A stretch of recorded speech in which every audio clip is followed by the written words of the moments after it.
नमस्कार सभी साथियों को। आज हम अपने ग्रुप के साथ पहुंचे हैं हिसार कैंट। ये जित्ता भाई साहब हमारे साथ बैठे हैं, जिनकी धर्मपत्नी की जो घटना थी वो आप कुछ समय से सोशल मीडिया पर भी खबरों में देख रहे होंगे। मैं फिर भी आपको जो बेसिक सी चीज़ें हैं वो याद दिला देता हूँ।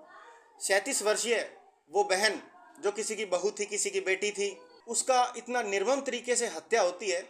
और जब पुलिस प्रशासन कड़ी दर कड़ी जोड़ते हुए तथ्यों के आधार पर जांच पड़ताल करती है, तो जो हत्यारा है, जो अपराधी है, कोई और नहीं बल्कि एक फौज का सिपाही निकलता है, जो कि सबसे बड़ी दुर्भाग्यपूर्ण मैं अगर बात कहूँ तो थी। क्योंकि फौजियों को बोला जाता है कि फौजी सर्वोपरि है, भारत माँ के लाल सपूत उनको बोलते हैं। लेकिन इस घटना में वे भारत माँ के लाल नहीं बल्कि वो एक हत्यारे थे, एक खूनी थे। लाल तो उनके हाथ थे जो इस 37 वर्षीय जो हमारी बहन थी उनके खून से जो सने हुए थे। एक कर्नल की कोठी पर वे काम करते थे, सफाई खाना वगैरह जो भी काम संभालते थे उनकी कोठी का। सरकारी आवास आप समझते हो, क्योंकि हिसार कैंट की हम बात कर रहे हैं जो कि एक आर्मी का क्षेत्र है। आम आदमी तो वहाँ पर जाता भी नहीं, इतनी सिक्योरिटी होती है, इतनी हाई लेवल की सिक्योरिटी, मतलब आप कह सकते हो कैमरे और सारी चीज़ें वहाँ पर बिल्कुल अवश्य ही होंगी।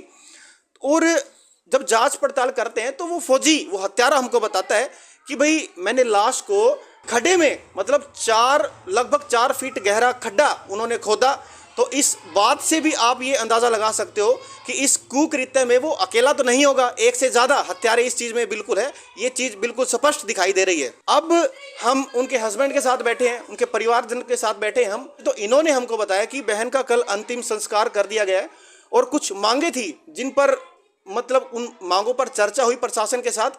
तो वो जीता भाई साहब ने हमको बताई, जिनमें से कुछ मांगे मैं आपको बताता हूँ। जैसे सबसे मेन चीज़ तो ये थी कि भाई इस केस की जो जांच है वो एक सीनियर आईपीएस अधिकारी, ब्यूरोक्रेसी की अगर बात करें, उनके अंडर में होनी चाहिए। जो केस है उसको ट्रांसफ़र करना चाहिए फास्ट ट्रैक कोर्ट में। भाई ऐसा नहीं कि भाई आप देखते हो जैसे मनीषा हत्याकांड का एक केस हमारे आगे, कितने महीने बीत गए और किस प्रकार की कार्रवाई हो रही है, तो ऐसा इस केस में नहीं होना चाहिए। ये मांग थी फास्ट ट्रैक कोर्ट में।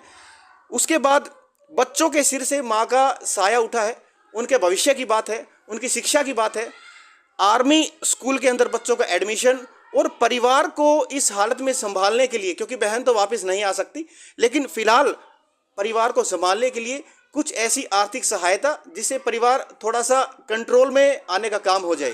तो जीता भाई से फिर पूछते हैं, फिर भी इन्होंने जो भी मांगे रखी उनसे, ये जो प्रशासन है, जो अधिकारी हैं, जीता भाई उनसे, जो परिवार है, पीड़ित परिवार, वो सेटिस्फाइड है या फिर कुछ उस बातों में भी घोल नज़र आ रहा है। तो भाई साहब क्या मांगे थी और क्या आपको लग रहा है?